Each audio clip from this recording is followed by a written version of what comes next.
And we are live. JT here. Welcome to The Huddle.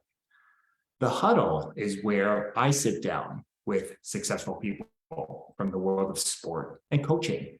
It's to learn more about their journey to greatness. Why do I have these conversations? Because success always leaves clues.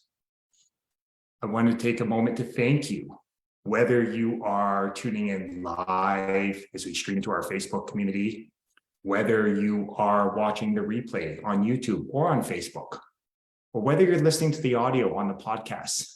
Thank you so much for being here with me and my special guest today. And here's my reminder to you. The mind is like a parachute. It works best when it's wide open. My challenge to you is to go all in on this conversation, to remove any distractions and get laser focused on the here and the now. And I guarantee you will gain a valuable nugget of wisdom that will not only help you succeed in sport, but more importantly, in the game of life. I've been looking forward to my conversation with my special guest today. Before we came on, we were just talking life, human performance, football, and it was just one of those where, just people that you have similar interests and similar passions to. My guest in the huddle today is a true Renaissance man. He is the running back coach, mental performance coach, also a women's coach, and really just all around amazing human being. My guest in the huddle today is Coach Cam Davidson. How are you today, brother? I'm great, JT. Thanks for the kind introduction, and super excited to be here. Yeah, definitely. Before we get kicked off, pun intended, I always like to remind myself the importance of counting my blessings. And I know for me, this is a daily habit. Some days I do it better than others, but again, that's the game of life. And I'm a firm believer that the biggest blessing you can give anyone is your time and energy. So again, feeling very grateful that you're honoring me and our community with some of your time and energy today. So thank you again, brother. Absolutely. Thank you. No, as I said, excited to be here. Yeah, definitely. So one of the first things that I like to do in the huddle is to remind people that life is a game and games are supposed to be fun. And one of the great mentors and coaching colleagues I had said that, we all have our quirks. We all have these things that make us unique and different, and, just celebrate it. So I'm curious, what's an interesting fact? Some may say a quirk that maybe a lot of people don't know about you that you'd be open to sharing with our community. Yeah, so my go-to fun fact about myself is I was actually the voice of a cartoon character when I was 6 years old. I think it's still on the air on Kids CBC. It was a claymation called Poco, and I was Poco. So I'm just a little toddler who's got his pet monkey and his little pet dog. So a stuffed monkey and a pet dog, and I was the voice of Poco. So we did 2 seasons, and like I said, I do think it's still on the air on Kids CBC. Awesome. So we have a celebrity in the house. We have a celebrity voiceover. Okay. So I'm curious, you've piqued my interest. How did that opportunity come to be? Yeah, my mom was always involved just in local community theater. So she signed me up, I think when I was 4 years old, just with an acting agency, ACTRA. And my first audition was actually for a film with Kevin Spacey. He was in Halifax doing a film at the time. So I don't remember it. I was only 4 years old, but that was my first audition. And then sure enough, kind of 2 years later, when I was 6, the opportunity for Poco came up and just kind of was in the mix. You get anybody in that age group that they were looking for, and went through, got the call back.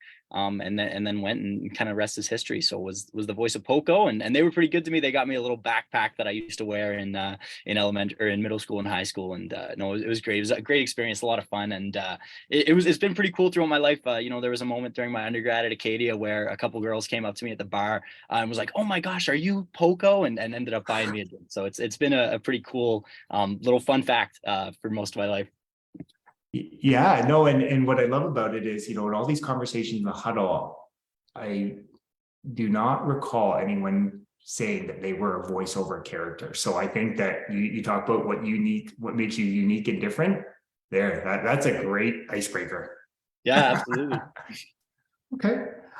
So I'm curious, you've sports been an important role, has played an important role for you in your life, right? You were first a high quality athlete, right, at the U sport level, and then you transitioned into coaching pretty quickly. So I'm curious, what has been a life lesson that you've taken from sport that you still find yourself applying to other areas of your life today? Yeah, I think for me the biggest things that sport have given for me is an avenue to be passionate and fully kind of dive in on your passion. And then the second thing I would say is just grit and building that resilience.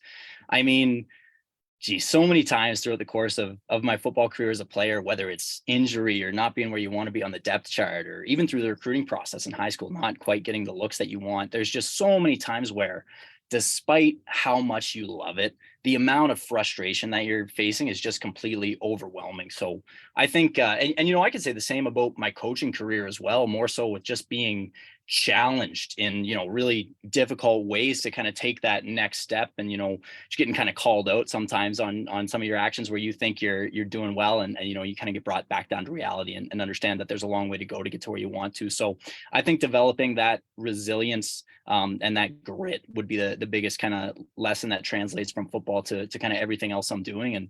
And yeah, for me, the big one with football is just being able to explore that passion fully, and Mhm. dive in and kind of you know put all of your emotional energy into something. And I think football is one of those really unique things that allows you to do that. If you think about, the course of a U Sports football season, it's such your own little bubble. You're kind of 7 hours a day with your 100+ student athletes, and then, another kind of 8 to 10 with all the coaches in the office on top of that. And it's, that's kind of your world for that season. So I think to be able to fully invest in that and something bigger than yourself, and to go on a journey of a football season, the ebbs and flows, and kind of bonding with the coaches, with the team, and forming that brotherhood.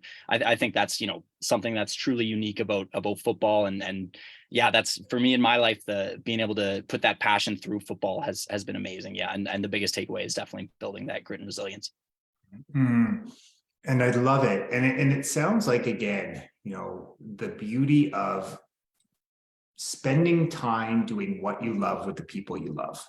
And that was really one thing, being able to have an opportunity to spend some time around you and the Queen's football program. And just like, you can really tell everyone, there's a lot of passionate people around there, whether it's coaches, whether it's athletes, whether it's support staff. So that's really, I'm glad you highlighted that.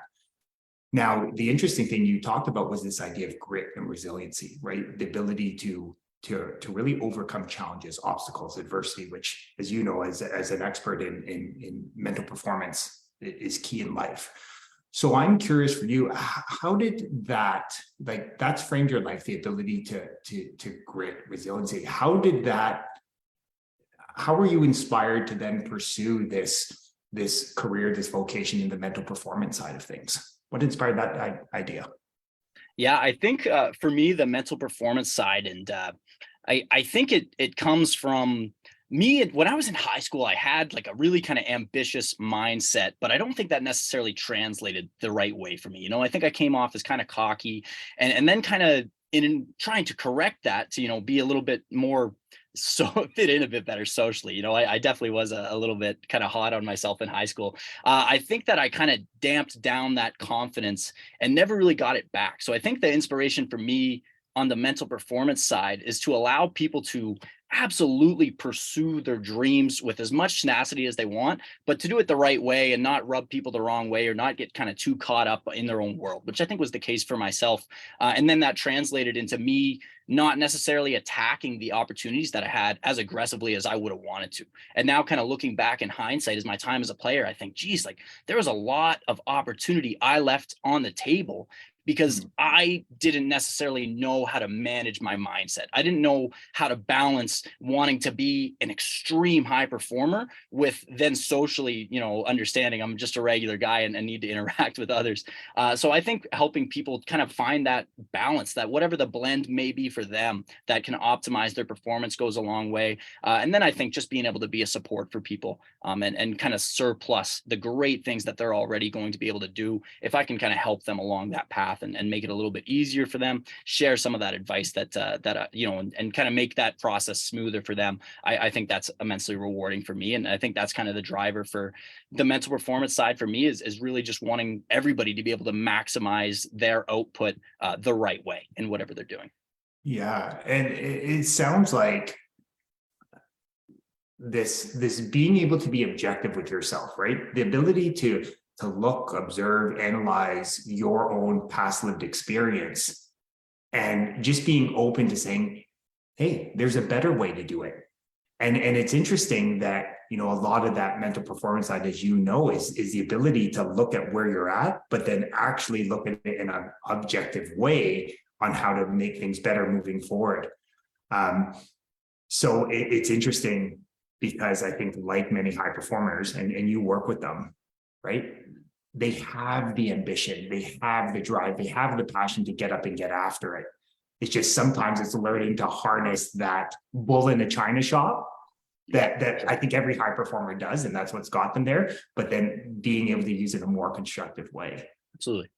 Yeah. Absolutely. So I'm curious, Queens is a bit of a unique animal in the fact of, you have these high standards athletically, right? Such a rich tradition. We're talking, over 100 years.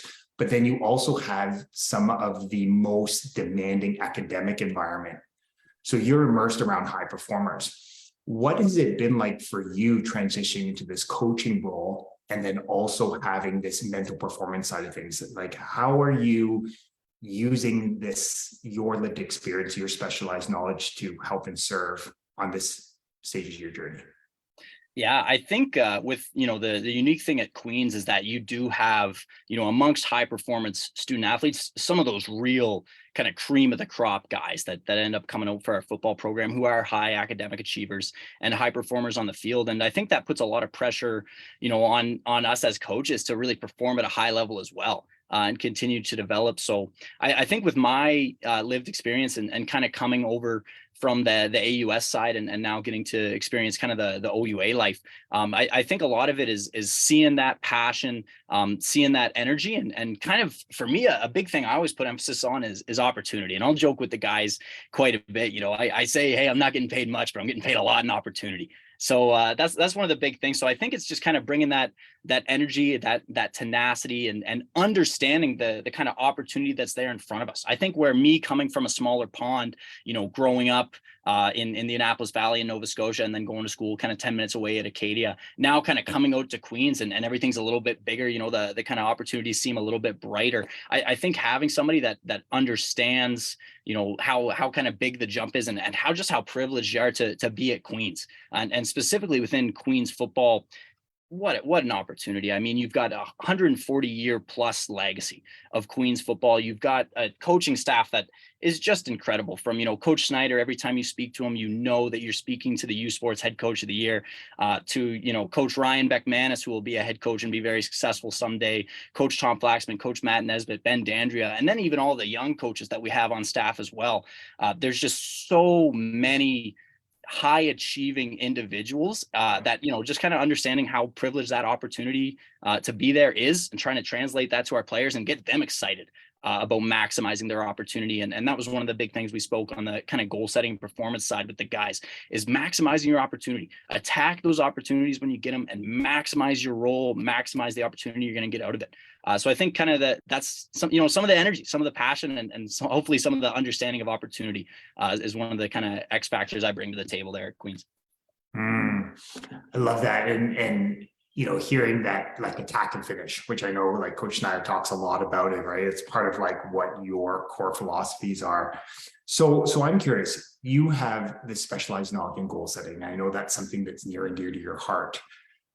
I find it interesting sometimes, because goals are an interesting one, because we've sort of been programmed and conditioned to follow like a safe and comfortable path. Like we've sort of been told these are what your goals should be. And I say that just from my experience in education. What is that conversation like where oftentimes we've been conditioned to think that the achievement of goals of something externally will make us feel whole, will make us feel fulfilled and meaningful? What has that process been like for you, teaching goal setting, but maybe helping them to understand that your goals, the passion really comes from setting meaningful goals that are relevant for you? Yeah, absolutely. I think the first thing we kind of always want to hit on with goal setting is getting these guys to really set aggressively ambitious goals. And kind of the person I always point to when I think of that kind of expectation for yourself at an extreme level is Conor McGregor. You look at somebody who went from extreme poverty and challenge and having, his girlfriend support him at the time to becoming one of the most prolific fighters in UFC history. But, in his mind, he always knew he was going to become one of the most prolific fighters in history, despite how challenging his situation is. So in terms of the goal setting side, I always point guys towards that Conor McGregor type mentality, which is really setting your goals through the moon. And then with some of the wording and how we frame those things, we'll set up so that even if you are falling short of your goals, you can still see the progress that's being made. And we'll get really specific and tactical about the process we take towards that. But first thing with your goal setting is to absolutely set your expectations through the roof. That's something we talk about with the Queen's football program as a whole, is having expectations through the roof.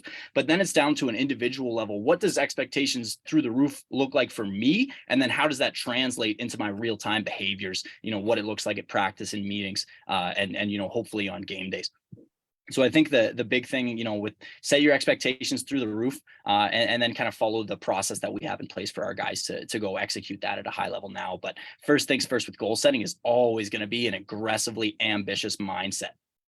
Yeah, no, and I love that. Again, I think that speaks to the culture that, Coach Schneider, you and the other coaches helping to create, right? Like let's set big, hairy, audacious goals, right?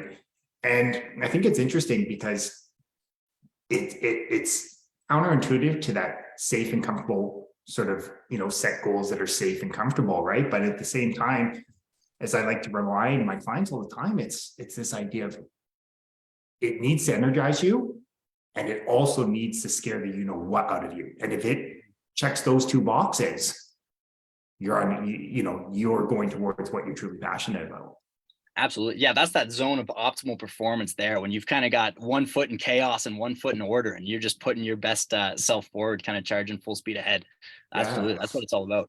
So I'm curious, it's kind of an interesting one, because, we grow up in a world where we like to label things, right? Like where, if you're feeling uncomfortable, then that means something's wrong. Where really, no, as I said, if a goal energizes you and makes you feel scared, that's great.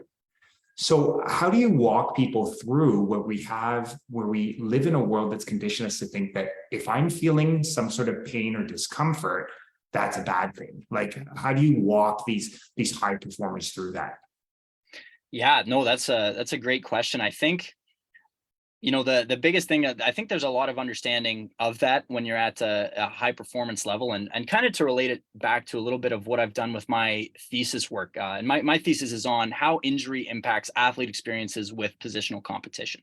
So, you've got 5 different running backs on a roster. They're all competing for, one guy who's going to touch the football 90% of the time in a game. So how does injury lay on top of that and kind of intersect with it? And I think the kind of consistent thing we found going through that is that injury is just kind of an omnipresent part of that process.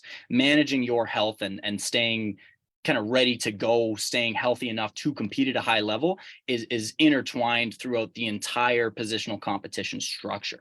So I think when you kind of translate that to those those moments where you're going to need to show some grit, some resilience, and persevere and overcome things, I think that there needs to be a bit of an understanding if that's just kind of the natural process of life. Even when you're a high performer, you may control A, B, and C at as high a level as you possibly can. And, you've got your routines in your life down. You've got everything kind of figured it out. All the ducks are in a row, and then something comes in and just wipes you out. out of nowhere, unexpected. I don't think that's an uncommon thing, but it's certainly challenging to prepare people for those moments. I think the best thing you can do is to just bulletproof as much as you can so that you have a strong foundation for when those storms are going to come and really challenge you. So, creating systems that help you succeed in your life, really clearly defining what your goals are, defining those routines, and just kind of making as much as you can a kind of background process that's just automatically running without you having to actively engage in the thought, and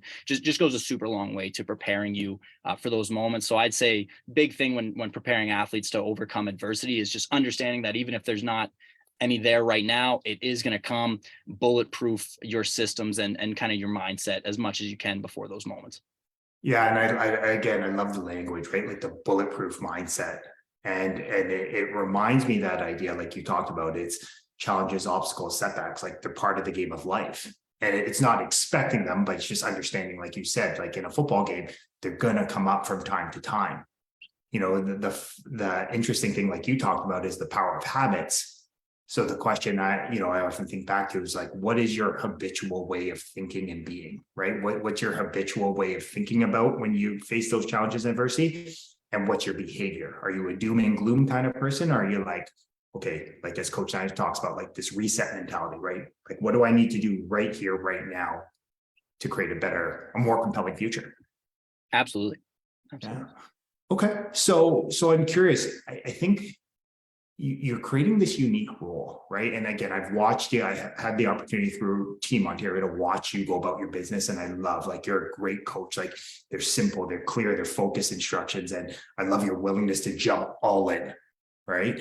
But again, I think that you're also creating this new opportunity for yourself because you have this training, like in the mental performance side of things. So I guess my question to you is, how important is it, right? Because I think we're in a day and age where people acknowledge that there are some challenges in wellness, right? Mental health, right? Bringing out the best in people. Where do you see as this iteration of combining, sport, developing the physical body, but then also being able to develop the mind?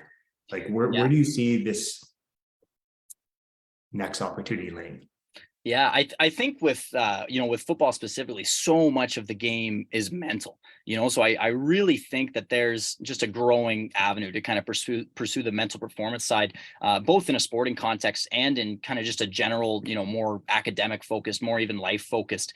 Just kind of having that additional support, that extra person in your corner to kind of steer you in the right path, whether it's kind of your mindset. Maybe you have some performance anxiety going into a test, similar to an athlete going in on game day. You've got some of that going into a big test or a big point of the semester. You're struggling a little bit with whatever it may be. I think there's a huge avenue for kind of the academic and the life expansion on the mental performance side within a football and kind of sport context specifically. I think where so much of the game is mental, and it's an immense physical demand. We're asking for so much of these guys' time, their mental energy in meetings, and then their physical energy going through practices, and then getting to recover and reset and do it again the next day. I think being able to manage some of that mental fatigue, being able to set detailed goals, being able to structure your time properly so that you're not missing out on kind of key academic pieces or things in your personal life that may help you fall behind. I think just having an extra resource to help manage the extreme load that we're asking student athletes to take on, it just goes in a long way. I think that there's a lot of benefit in helping these guys out, time management wise, and then goal setting wise, imagery, positive self-talk, and just kind of setting them up to succeed, not only in football, but after football as well. I love everything you're sharing, right? And again, it's truly supporting them in all areas of your life, right? Like you talked about, it's not only about a lot of these practices, as a lot of these habits, yeah, they'll set you up for success in football, but more importantly, in the game of life, right? They'll help you become a better student, they'll help you become a better, boyfriend, it'll help you become just, better in all areas of your life. So I love what you're sharing there. So I'm curious, sport's interesting, right? Because you said there are moments where you do need to sort of, dig deep, right? You do need to sort of grab the bull by the horns. You need to take aggressive, you need to take courageous action towards your goals. So I guess my question is,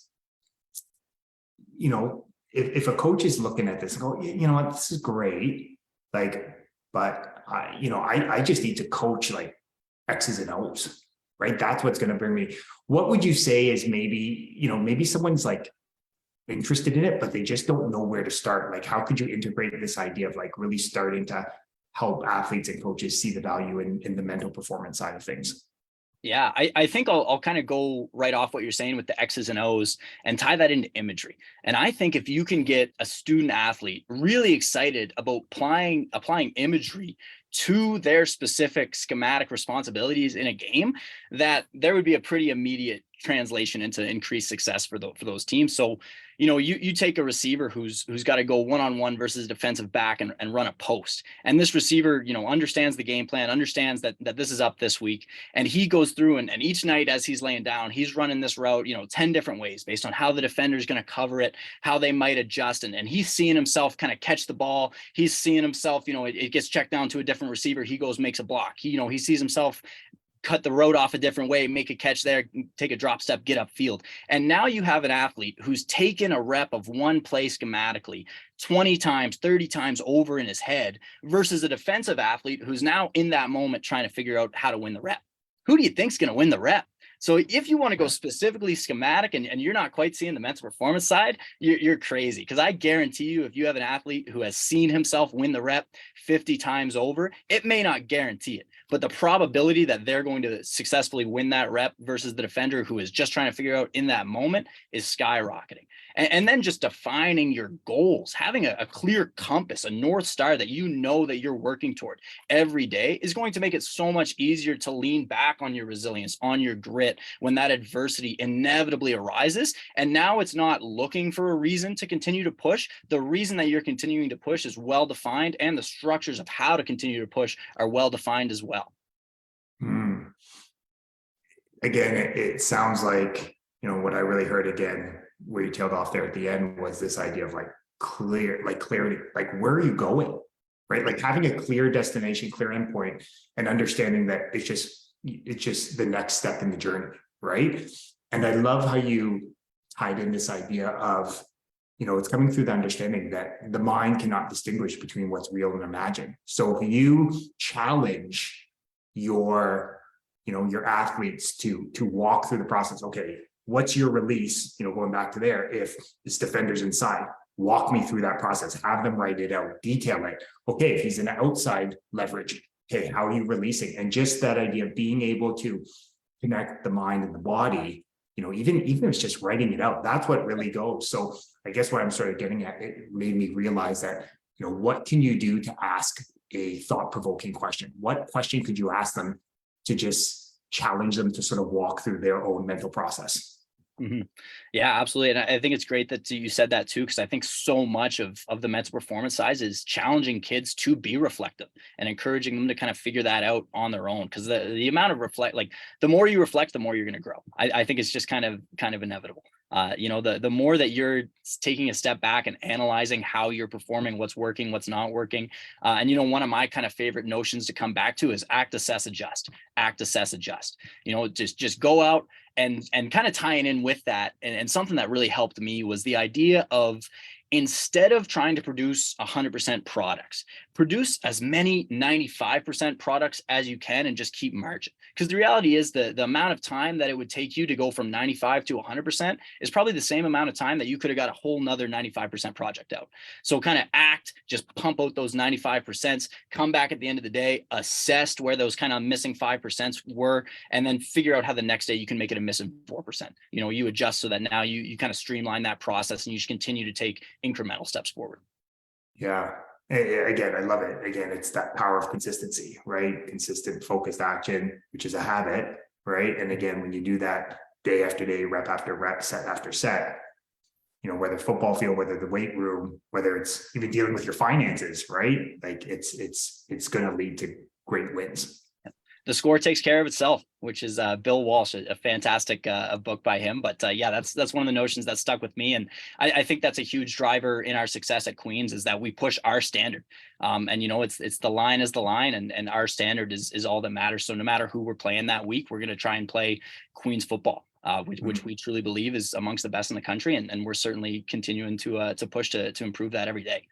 Yeah, no, and it's interesting you share that. And again, it just reminds me of, I think one of the powers of what you're helping to grow at Queens is I could ask you, I could ask Coach Snyder, Coach Beck, Coach Nez, Coach Desjardins, who Coach DeAndrea, ask the players. And it's so interesting how the vision's so clear. These are the pillars we live by. These are our core values, and this is how we're going to get there. Like, it's just, it speaks volumes to you as coaches and leaders about that simple, consistent messaging. So love it. Cool. Absolutely. Yeah. I think I think it makes it a lot easier to operate, like we talked about, with kind of having a compass, when everybody is so in tune and on the same page that you can ask one question to 130 different people in the program and get the same answer from every single person. It's truly special. Absolutely. Yeah, definitely. So I'm curious, you're helping to create a lot of great things at Queens, right? This next iteration and again, there's something different. There's something special in there, and the fact of, just, spending some time there. It's just like, it's like a fun place to be, right? It's like the energy is just, it's infectious. And now you talked a big one about opportunity. You're also helping to create change because you're being a strong and powerful leader in the women's football space. So I'm curious, what was the inspiration there into getting involved, in a part of the sport that traditionally hasn't been, opportunities haven't been abundant, but now, like, this is where the game is really growing. Yeah, absolutely. So I think that's the big kind of interest for me, was that I didn't know too much about women's football at all prior to coming out at Queens. It's not something that we had on the East Coast, so to kind of see that it was going on was just immediately something that caught my attention. I said, yeah, I want to get in on this. So how it kind of started for me was originally just signed up to be the offensive coordinator mentor for a team that was planning to travel last year, but with COVID restrictions ended up not being able to travel. But at Queens, we had 100 women signed up to play women's football. So we said, geez, there's enough market here. We're going to create our own Queens Women's Football League. So we divvied everybody up into 4 different colors. And I ended up being the head coach of the Fightin' Blues of the Queens Women's Football League. And essentially, instead of kind of being an OC mentor, where I thought I was going to show up, a couple times, maybe once a weekend, and just kind of say like, oh yeah, it looks good, do your thing. It turned into essentially the manager of a 25-person rec club. But through the experience coaching the women and just to see how much they genuinely learned about football and kind of how excited they were about just the energy around football and the atmosphere and getting exposed to football's got a truly unique energy. And I think seeing the women get a taste of that and get excited about that and then starting to put their own twist on that was so exciting to see. And I think the kind of best moment and makes it all worth it for me was we're in a semifinal game to go, and we hosted our championship game for the Queens Women's Football League at Richardson Stadium. So the women were able to play at Richardson under the lights on a Friday at the end of the semester there, kind of last winter. But we had a semifinal game to punch our ticket to Richardson, and we had a full draft in the Queens Women's Football League. We had a girl we picked because you're just going through the list of the names. We didn't know kind of who was who at this point, but we said Maggie Malabone. That looks like a good football name. And we just drafted her just based on that good football name. Anyway, she's playing defensive back for us, fourth quarter of the semifinal game. And they adjust from a kind of trip set to a 2x2 set. She had a blitz on, knew that because the receivers had adjusted, she had to cancel the blitz and sit. And she ends up sitting on it, gets a pick 6 that wins us the football game because of her genuine systematic understanding of football and won the game for us. And all the girls knew that she did the right thing and won it. And just seeing the kind of genuine learning combined with the excitement and just like the emotion of a semifinal football game, how invested the girls were into it. It was phenomenal and made me always want to have my foot in the women's football game and continue to develop it. So it's a truly special sport. I think that there's so much capacity for it to grow, and I think that the benefit it's going to have for women and chance to get involved in it is just exponential. I'm so excited to be the head coach of the and get to travel this year with Queens and give these women as much of a U Sports women's football feel as we possibly can. And thankfully at Queens, we're going to continue with our in-house Queens Women's Football League as well, and be able to develop other girls that do not make the 30-person competitive travel roster. So yeah, women's football is phenomenal. If you haven't checked it out yet, definitely try and get your foot in with women's football. It's so much fun and so much capacity to develop women in sport through the game. Yeah, no, and I love it's aligned with your idea of like opportunity, right? And I know that you're from like that improper yes and right, like just what's the new opportunity, where's the growth? And it's interesting that you coming from a Kim background too, I think of long-term athlete development, right? And really it's about engaging people in physical activity and sport throughout life. Because really, if we're talking, I look at even just from giving people, a bigger purpose, of something greater than themselves. But even I just think from a health and wellness perspective, keeping people engaged, keeping them moving, keeping them working towards something would benefit and address some of these challenges we currently have with health and wellness, especially on the mental health and wellness side of things. So I love it. Love the opportunity. And I love how this sense of belonging, like that's the one thing I've seen some of these, and I've seen what you and Kwame were doing, and it really shows that like they really love being a part of it. No, just on the sense of belonging side, it's super exciting that you say that. So after our championship game, we had a little kind of team closing. Just one of the senior girls offered to host everybody just for a little team closing and kind of get the group together. And we said like, okay, like let's head to the bar as the group kind of thing. And the girls all pull up, and I think there was only one girl on the team who was still a first year who hadn't turned 19. So anyway, they kind of get there in the shuffle. They kind of turn her away at the door, and one of the girls stops and says, "Okay, everybody's leaving. We're 22 deep." And so this group of girls that had just met 2 months ago, on a Saturday night, decided that because of one of them couldn't get into the bar that everybody wanted to go to, they brought the whole group. They just went back to the same house and just continued hanging out as a team. So that sense of belonging, that identity, and I think that's a football thing where it's truly unique that you can have that tight of a culture and in that short of a time grow that tight knit of a group, where you had girls that were all strangers months before who are absolutely have each other's backs and are sticking to being 22 deep, as we had 22 members of the team. So no, it's awesome. And yeah, the sense of belonging, the culture, the identity that you can find through football. And I think the ways that you can maximize yourself as an individual through football are just truly unique to the sport. And yeah, I'm so excited to be involved with women's side.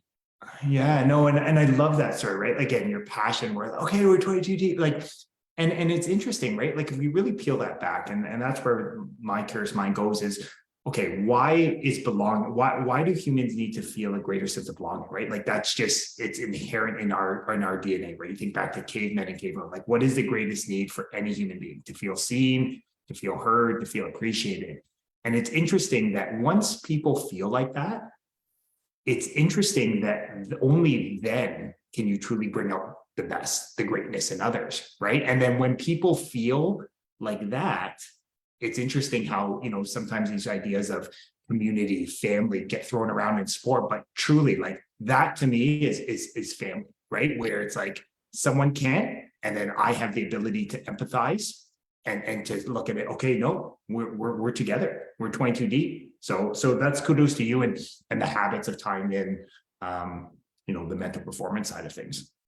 Absolutely. Yeah, no, it was an exciting moment and definitely one that sent chills down my spine and was super proud to see that. And yeah, just lucky to be a part of it. And yeah, Fighting Blues of 2022 will definitely have a special place in my heart forever. Yeah, nice. So I'm curious, as we, depending on when people are listening to this, right? You're sort of in this transition to the off season sort of things. I'm curious where, what would you like to see happen moving forward? Either, at Queens football, either the men's side or the women's side, but kind of where do you see yourself, growing and evolving, Yeah, I'd love to hear. Yeah, so definitely a lot of uncertainty coming up in my future, just where I finished the degree at the end of March, April here coming up this year. I think right now the thought is to stay on with Queen's football for 2023, continue to develop there, continue to maximize my role, grow the mental performance side, and continue to work with the running backs, which has been an absolute joy so far, and really lucky to work with some tremendous athletes at the running back position at Queen's the past couple of years. Yeah, women's football throughout the semester this year, we'll go travel to a few UEFA tournaments and hopefully be able to win one or two. Yeah, so a lot of uncertainty, as I said, for me, but continue on the mental performance path, and certainly continue pursuing the passion to coach football. I think that's my destiny. I hope to absolutely bring that to fruition. So I'm a pretty tenacious dude. So hopefully, whether it's 10 years or 50 years from now, you'll see me as the head coach of a youth sports football program. But that's where I'm at right now. Just a lot of uncertainty and kind of attacking any opportunity you can throw my way. Yeah, I know, and I love it. And what again, seeing you there, right? It's understanding that there is uncertainty. And I think if you really objectively look at it, that's what the last 3 years have reminded us. Like, at the end of the day, there is actually very little you can control in life. And what I've come to learn through working with some great coach and mentors, the only thing you can control is actually your next thought. That's free will, right? And it's interesting that when you really peel it back and you're just like, okay, what thought do I need to have? It's interesting how that can snowball and then actually lead to brighter tomorrow, right? Or a brighter next play. So I love these reminders that you're sharing here. 100%. Yeah. Ties right into that constant reset mentality, making the next play the best play. And yeah, I think that translates to everything you're doing in life for sure. Yeah, definitely. So I'm curious if anyone has any questions about, Queen's men's football, Queen's women's football, or maybe they're just, hey, Cam is an amazing, calm and confident leader, strong and powerful. They have questions and just want to be able to pick your brain. What's the best way for people to connect with you? Yeah, absolutely. It's at Coach Davidson on Instagram and Twitter, so can find me there. And then through email, it's just it's Cameron.Davidson at queensu.ca. So pretty easy to reach. Yeah, whether it's running backs, men's football, women's football, goal setting, mental performance, whatever you got for me. Absolutely. Yeah, no, definitely. And I'll be happy to share that in the comment, in the description on the podcast, on Facebook or on YouTube, and happy to share your information there, because I know that this is definitely going to pique someone's, because again, I'm completely fired up and you've got my mind racing and thinking about new ways to help and serve. Cam, before we close, I really want to take a moment to acknowledge you. I want to acknowledge you for the man you are, the great son, the great teacher, coach, mentor, more importantly, the amazing human being you are. The one thing I've really come to appreciate in getting to know you is just the energy you bring to life. Like just seeing your smile there and just how you choose to attack life, right? And it's really inspiring. And it reminds me that that's truly where the joy is, right? It's setting these aggressive goals and truly getting up and getting after it, on a consistent basis. So thank you for that reminder. Yeah, thank you so much. No, really, really appreciate the kind words and super honored to get in the huddle here. Thank you so much for having me. Yeah, definitely. So folks, Coach Davidson drops so many valuable nuggets of wisdom that will not only help you succeed in sport, but more importantly, in the game of life. And as I like to remind you every week in the huddle, knowledge is potential power. It's the consistent and focused application of great knowledge that actually creates great results. So my challenge to you is to take one of these valuable nuggets of wisdom and go apply it to your life today. And as I like to remind you every week in the huddle, you are deserving of greatness. You are worthy of greatness. You are greatness. And my only ask from these conversations is, if this resonated with you, if it touched your heart, then please share it. Share it with a family member, a friend, a teammate, just anyone you feel that would benefit from listening to this conversation. The more people we have listening, understanding, applying these ideas to their life, the greater this world will be. I look forward to chatting with you next time in the huddle. Have a blessed rest of your day.